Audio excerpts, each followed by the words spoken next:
और बिल्कुल सुनसान है। हम जंगल के बीच में से जा रहे हैं। मज़ा तो आ रहा है यहाँ पर ड्राइव करने में, बट लेकिन दुख भी हो रही है।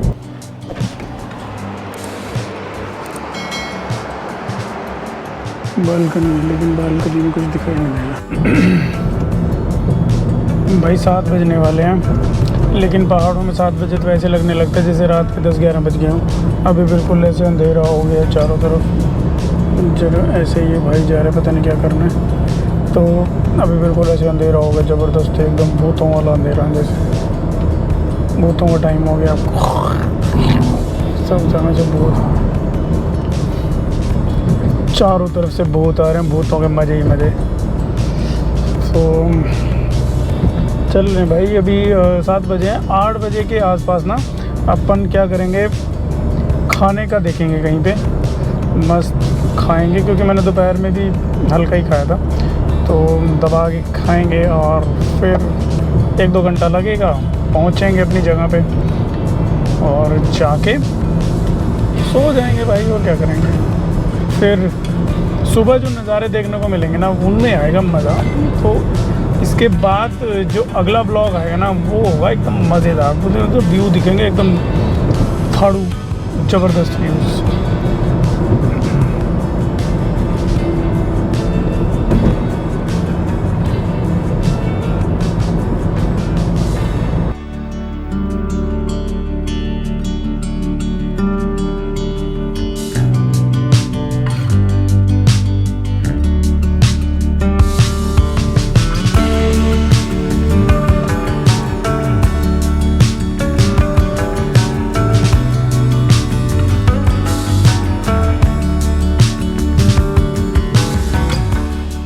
भाई यहाँ रुके थे हम लोग, अभी डिनर करने के लिए डिनर कर लिया है और टाइम हो गया 8:30। डिनर करते करते 1 घंटा हो गया। तो भाई अब वापस करते हैं शुरुआत, और बहुत सारा टाइम लगने वाला है क्योंकि यहाँ पे 1 घंटा लग गया। मेरा अराइवल टाइम पहले ही 11 बजे था, अब 11:30 बजे का हो गया। अब तो मैं वैसे ही 11:30 बजे पहुँचूँगा।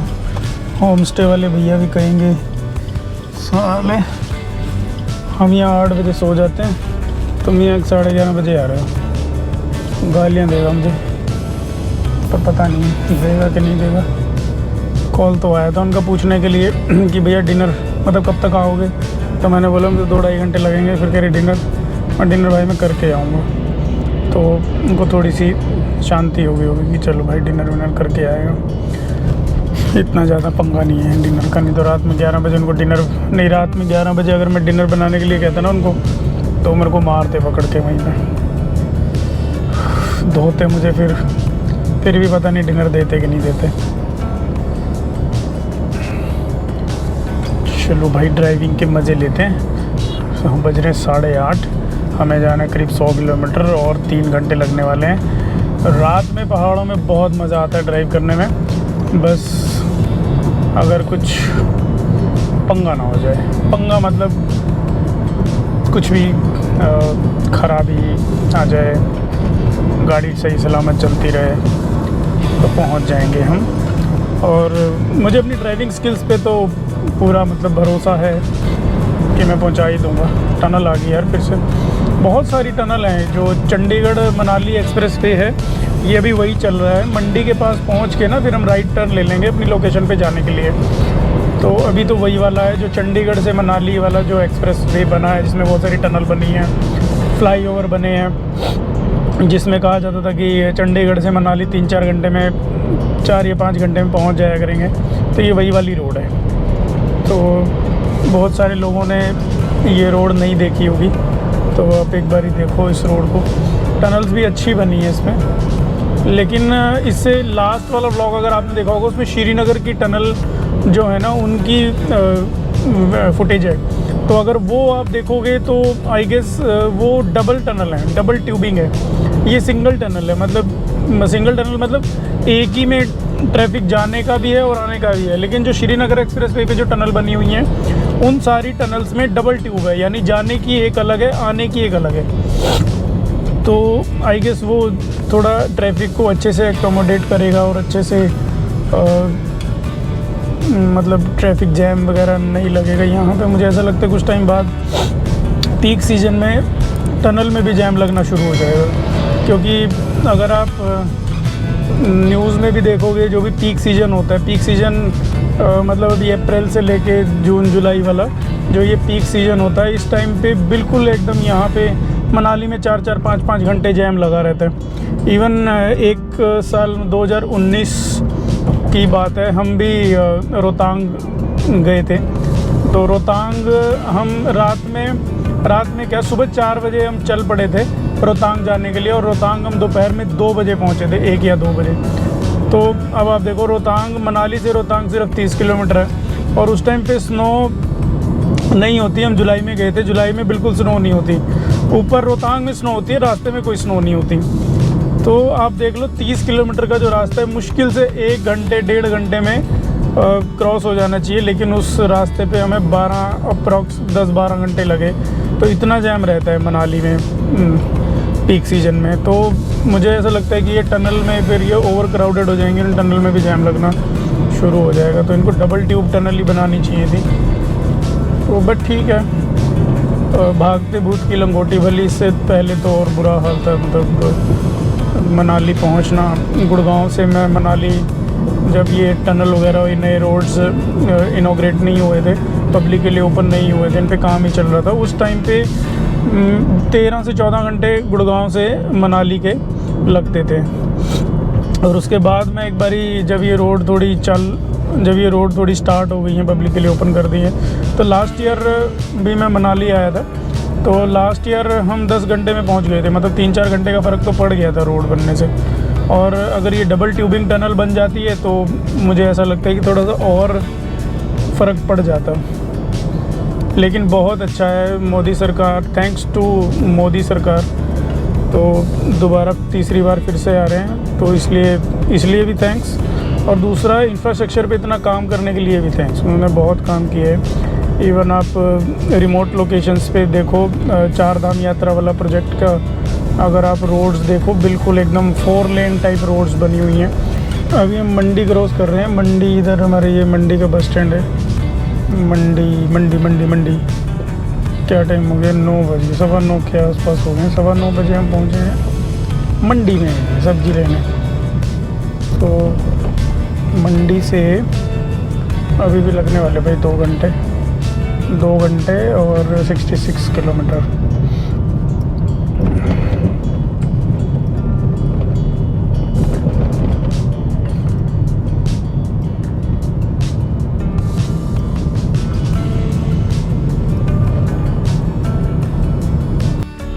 भाई लोग, रास्ते की ना बैंड बजी हुई है बहुत बुरी तरह। जो अभी वो रिसेंट लैंडस्लाइड हुए थे ना, उसकी वजह से रोड बिल्कुल ख़त्म हो गई है, और बिल्कुल ऑफ रोड करने का मज़ा आ रहा है। जैसे हम ऑफ रोडिंग करने जाते हैं ना, बिल्कुल रोड नहीं है, बिना रोड के गाड़ी चलानी पड़ रही है एकदम कच्चे में। आज से बहुत साल पहले एक बारी शिमला से मसूरी जाते टाइम हम रात में ऐसी फंस गए थे एक रोड पे। तो वो रोड भी बिल्कुल ऐसी थी। यहाँ पे तो कम से कम रोड तो दिख रही है, वहाँ तो रोड भी नहीं थी और पत्थर ही पत्थर थे। तो बड़ी मुश्किल से हम लोग रात में दोपहर के 12-1 बजे के चले हुए रात में 3 बजे मसूरी पहुँचे थे। और उस टाइम तो गाड़ी भी दूसरी होती थी, वहाँ पर अल्टो होती थी। लाइट वाइट भी इतनी, उसकी अल्टो की लाइट तो थोड़ी कम ही होती है इस गाड़ी की, अगर आप देखोगे तो। जैसे इसमें जो नीचे फॉग लैंप्स हैं वो थोड़े हाई पावर के लगे हुए हैं, तो थोड़ी सी ब्राइट है लाइट, विजिबिलिटी थोड़ी क्लियर है। और अल्टो में तो फॉग लैंप भी नहीं होते थे, और जिसकी मेन लाइट है ना, वो भी बहुत कम विजिबिलिटी क्रिएट करती थी, लाइट बहुत कम होती थी, तो दिखता ही कुछ नहीं था उसमें भी मैंने ड्राइव करके हम लोग पहुंच गए थे रात में। उसका ब्लॉग नहीं है क्योंकि वो बहुत पुरानी वीडियो, उस टाइम मैं ब्लॉगिंग नहीं करता था।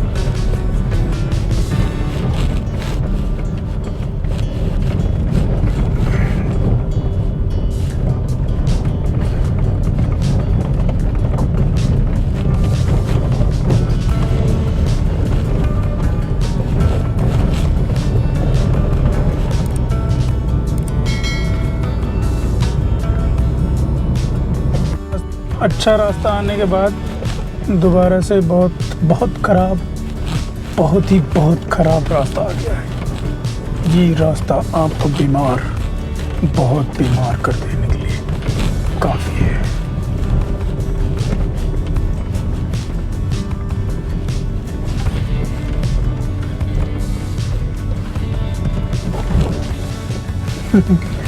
एडवेंचर हो गया ये।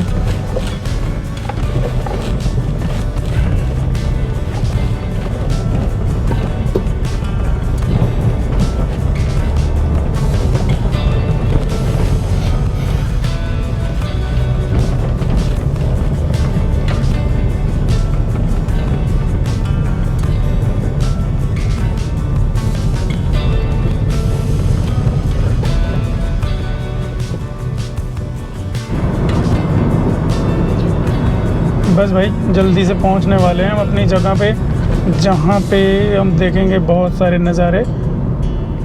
पहले मैं जैसे ही बोलने लगा लाइट चली गई। लाइट नहीं चली गई मतलब हम टनल से बाहर आ गए तो अंधेरा हो गया।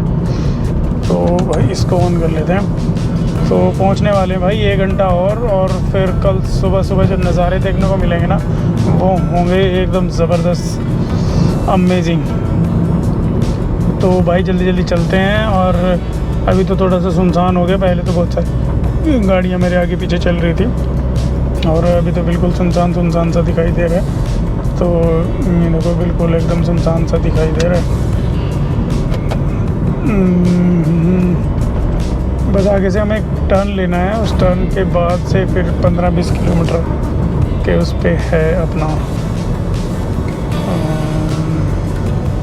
आज की डेस्टिनेशन। आज का अपना जो स्टे है, होम स्टे में बुक किया है, नाम मुझे नहीं याद उसका क्या है।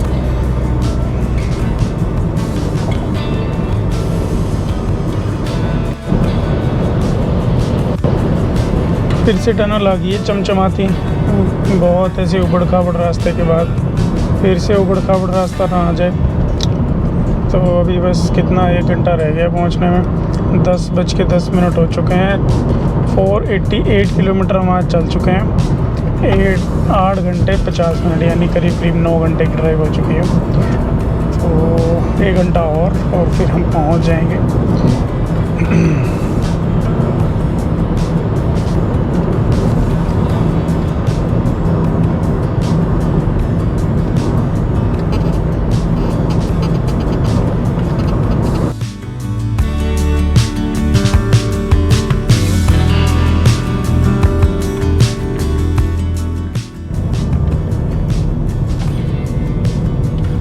भाई लोगों 500 किलोमीटर की ड्राइव हो चुकी है और हम लोग भाई चल रहे हैं। अभी भी 20 किलोमीटर बाकी है और अभी बज रहे हैं 10:40। अभी भी लगने वाले हैं करीब आधा घंटा में। इसमें तो 44 मिनट दिखा रहा है, तो 44 मिनट ही लगेंगे। मैं 11:30 बजे पहुँचूँगा और बिल्कुल सुनसान है। हम जंगल के बीच में से जा रहे हैं। मज़ा तो आ रहा है यहाँ पर ड्राइव करने में, बट लेकिन दुख भी हो रही है। दुख क्यों हो रही है वो मुझे पता नहीं, बट मैं अकेला नहीं जा रहा हूँ इस रोड पे, गाड़ियाँ चल रही हैं। और बस मैं यही सोच रहा हूँ कि आगे रास्ता और ज़्यादा ख़राब ना मिल जाए, बस यही सही सलामत रास्ता मिल जाए और मैं सही सलामत पहुँच जाऊँ, मैं और मेरी प्यारी गाड़ी। तो बेचारे वो मेरे भैया, वो क्या बोलते हैं, वो होम स्टे वाले भैया मेरा इंतज़ार कर रहे हैं। वो फ़ोन कर रहे हैं, भैया आप कहाँ रह गए। तो पता नहीं उन्हें भरोसा होगा है कि मैं पहुंचूंगा कि नहीं पहुंचूंगा। तो वो मेरा वेट कर के ताला वाला मार के सो ना जाए कहीं, और मैं फिर उन्हें जाके फ़ोन करता रहूँ और वो मेरा फ़ोन ना उठाएं और मोए हो जाए मेरे साथ। तो अगर मोए हो गया तो फिर मैं कहाँ सोऊंगा, फिर मुझे गाड़ी में ही सीट सीधी करके इस पे ही सोना पड़ेगा। बट हिल स्टेशन पे, पहाड़ी एरिया में लोकल ऐसा करते नहीं हैं। अगर मैं रात में 1 बजे भी पहुंचूंगा तो भी वो मेरा वेट करेंगे। सो दे आर वेरी हेल्पफुल और बहुत ही कोऑपरेटिव लोग होते हैं, तो उसकी टेंशन नहीं है। खाना मैंने खा ही लिया है, जाके मुझे सोना ही है और थोड़ा बहुत डाटा ट्रांसफ़र करेंगे। डाटा बहुत इकट्ठा कर लिया आज का, तो व्लॉग भी तो बनाना है। व्लॉग बना के इसे, ये जो व्लॉग बना के इसको डालना भी तो है, ताकि आप लोग सब देख सको। तो जब तक मैं डालूँगा नहीं, आप लोग देखोगे कैसे।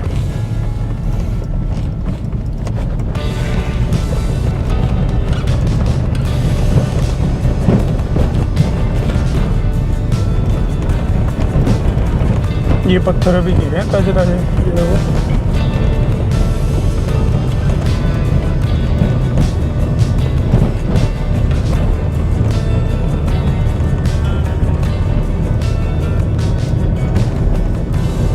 फाइनली हम लोग पहुंच गए हैं भाई, 11:30 बज गए।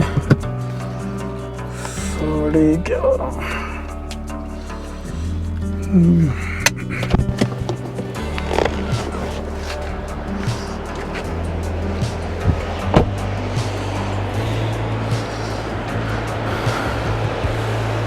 पानी की आवाज़ आ रही है, पर पानी अभी दिखाई नहीं दे रहा।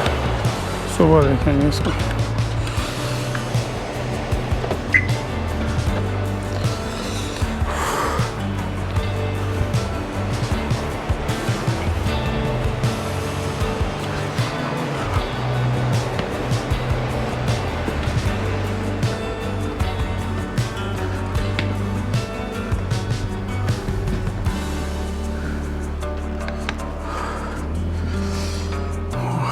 नया होम स्टे बना भाई, मज़ेदार है एकदम।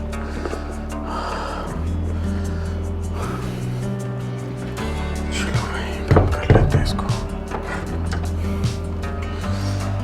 बैग ही रखा है।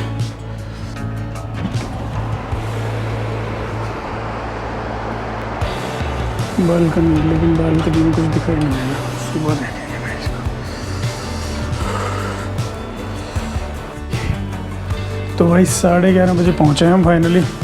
मज़ा आ गया ड्राइव करके। 550 किलोमीटर की ड्राइव थी, और लास्ट का जो 50 किलोमीटर था ना, वो तो बिल्कुल एकदम वो था, रफ एरिया। तो कई जगह पे तो पता ही नहीं चल रहा था कि रोड है भी या नहीं, या खड्डे पत्थर, और कई जगह लैंडस्लाइड हो रखी थी। टाइम बहुत ज़्यादा हो गया था, तो मुझे यही लग रहा था कि भैया कहीं सो ना जाए और मैं इनको कहीं परेशान ना कर दूँ, क्योंकि ये होम स्टे है। तो होम स्टे में थोड़ा सा, मतलब वो कहते तो वो कुछ नहीं, बट फिर भी थोड़ा सा अपनी तरफ से ध्यान रखना पड़ता है। तो भाई इस व्लॉग को करते हैं यहीं पे ख़त्म, और मिलते हैं सुबह दिखाएंगे आपको रिवर के नज़ारे और एकदम मज़ेदार जगह पे। तो भाई चलो आज की वीडियो को करते हैं यहीं पे ख़त्म, और मिलते हैं कल के ब्लॉग में। तब तक के लिए take care and bye bye.